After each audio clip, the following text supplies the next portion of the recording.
Ah là, je vais péter un câble. Je vais péter un câble. Comment je vais expliquer à mes bébés, à mes petits-enfants, à ma future femme, que là, il n'y a pas carton rouge. Que là, il n'y a pas carton rouge dans cette putain d'action. Les gars, faut se le dire. Tacle en arrière. Il va découper le joueur. Mise en danger du joueur. La VAR ne fait rien. Aucun appel. Alors les Barcelonais, je vous vois venir. Votre âme préférée, c'est quoi? C'est que vous allez me trouver une autre situation que le Real Madrid a fait auparavant pour me mettre ça en valeur. On va faire le test, vous allez le voir en commentaire dans tous les cas. Moi, je vous parle uniquement de cette situation. Il y a carton rouge ou pas? Si vous me dites qu'il y a carton rouge, tranquille, il n'y a pas de souci. Pour ceux qui me diront que le match il est terminé, je m'en bats les steaks. Rafinha expulsé, dit le prochain match, il joue pas Rafinha. Ça favorise la prochaine équipe, tranquille. C'est pour ça que je vous dis, ça c'est une décision importante à prendre. C'est une dinguerie que la VAR n'ait pas appelé l'arbitre à ce moment-là. Mais ailleurs qu'ils ont 2 cartons. Pour moi, les 2 rouges, ils ont été justifiés. Pour moi, c'était justifié. Il n'y a aucun doute. Mais sur celui-là, les gars. Sur celui-là, les gars, c'est une dinguerie. Voilà, je commence à péter un câble. Ça fout le seum des trucs comme ça. Ça vient de commencer, c'est déjà, voilà, ça arrive, là, maintenant. La Liga vient de reprendre. Comment ce but du FC Barcelone a été accordé? Non, là, ça m'avait pas manqué en fait. Au bout d'un moment, le joueur il serait dead sur le terrain, ça aurait rien changé. Lamine Yamal qui envoie un shoot qui vient littéralement à pleine puissance sur la tête du défenseur, avec des cojones, il la dégage avec la tête. Vous allez me dire avec quoi d'autre de toute façon? Il va pas utiliser ses mains, c'est penalty. Le joueur est KO, le joueur est sonné, le joueur ne se relève pas. Le joueur est dans cet état. Le ballon retombe sur les pieds de Ferran Torres, il envoie un shoot, c'est but.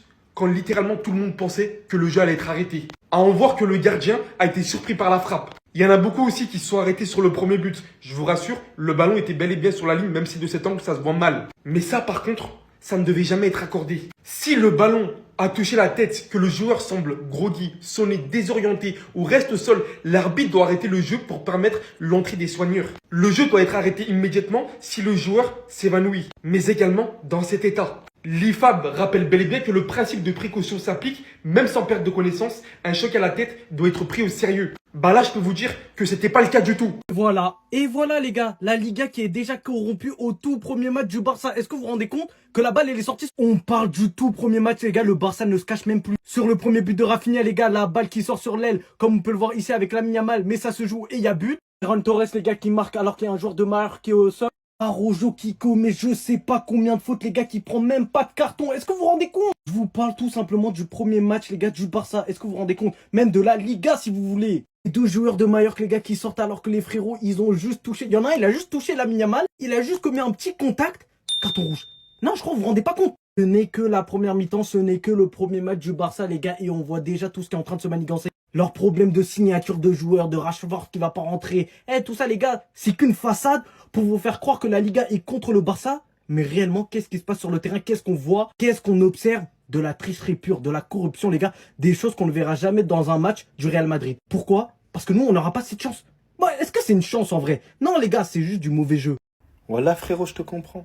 Je te comprends entièrement. T'as un gamin de 18 ans qui est là, qui est capable de te faire n'importe quoi sur le terrain. Humilier tes coéquipiers pendant 90 minutes. Ouais, parce que lui, il pourrait être son père. C'est moi qui vous le dis, ça se voit direct. Faire des passes décisives en direction de Rafinha, qui est impitoyable devant les cages, on le sait très bien depuis un certain temps. À ce moment-là, il est sifflé par absolument tout le public. Parce qu'ils ont la rage qu'il est trop fort au football. Faut le reconnaître, même si jouer FC Barcelone, ça me fout le seum, mais il est fort au football. Il dribble toute la marée rouge. Comme des joueurs pitoyables. Oui, parce qu'ils ont été pitoyables à ce moment-là. Et il arrive à t'inscrire un but. Provocation, il en a rien à foutre. Célébration en mode couronne, devant le public. Aujourd'hui, c'est un but, une passe D. Exceptionnel. Aujourd'hui, c'est homme du match. Que voulez-vous de plus? Le gars, il est en mission pour obtenir le ballon d'or l'année prochaine, les gars. Ce sera pas cette année, ce sera Ousmane Dembélé. Quoi qu'il fasse, ce sera Ousmane Dembélé. Vous savez, des fois, je me pose la question, je me dis, est-ce que Lamine Yamal serait pas le personnage principal? Ça me ferait du mal que ce soit le personnage principal parce qu'il joue au FC Barcelone. Mais bordel, petit, quitte le FC Barcelone. Quitte. Va au PSG, va où tu veux, mais quitte ce club. Voilà, tu commences à me faire chier. Ça à toi? Comme par hasard, l'arbitre qui réalise un match litigé aujourd'hui en faveur du FC Barcelone, c'est le même qui avait mis le carton rouge à Bellingham la saison passée. Aujourd'hui, les pleureuses du Barça ne seront pas de sortie parce qu'un bon Barcelonais qui se respecte n'est jamais objectif. Ferran Torres, il célèbre pas son but en première intention et ça témoigne à quel point l'action elle a été mal arbitrée. L'arbitre ne siffle pas, ok, continue à jouer, mais pourquoi tu mets le sifflet à la bouche? Sur l'action de Muriqi, je suis complètement d'accord, il y a carton rouge. Je suis d'accord qu'il peut y avoir un contexte et on lui met un carton jaune, mais en réalité la faute elle est énorme, crampon sur la tête, carton rouge. Mais moi j'aimerais revenir sur ce tac de Rafinha. 2 pieds décollés sur le pied d'appui du joueur de Majorque. Il n'y a pas de carton rouge, il n'y a pas d'appel à la VAR et le Barcelonais il va te dire c'est normal. Que de l'agressivité dans ce tac, il vient pas pour prendre le ballon. Grâce encore une fois à l'arbitre qui fait un mauvais choix, le Barça continue à jouer à 11 contre 9 contre cette équipe de Majorque qui s'est fait tuer dès la première mi-temps. La vie de ma mère que si c'était Madrid, on aurait crié à la corruption, c'est toujours Madrid. Aujourd'hui que c'est Barcelone, ils vont faire les aveugles, regardez bien. Eux ils sont réellement persuadés qu'on est des tricheurs et qu'on fait des trucs bizarres, des magouilles. Moi je veux pas pour autant les incriminer par rapport à ça. Faut juste savoir dans un premier temps que c'est le football et dans un second temps, faut prendre en compte que la Liga c'est pas la meilleure ligue au niveau de l'arbitrage. Mardi, vous verrez bien dès qu'il y aura une petite erreur au niveau de l'arbitrage pour Madrid, ils vont ouvrir leur bouche là, ils vont commencer à broyer dans tous les sens.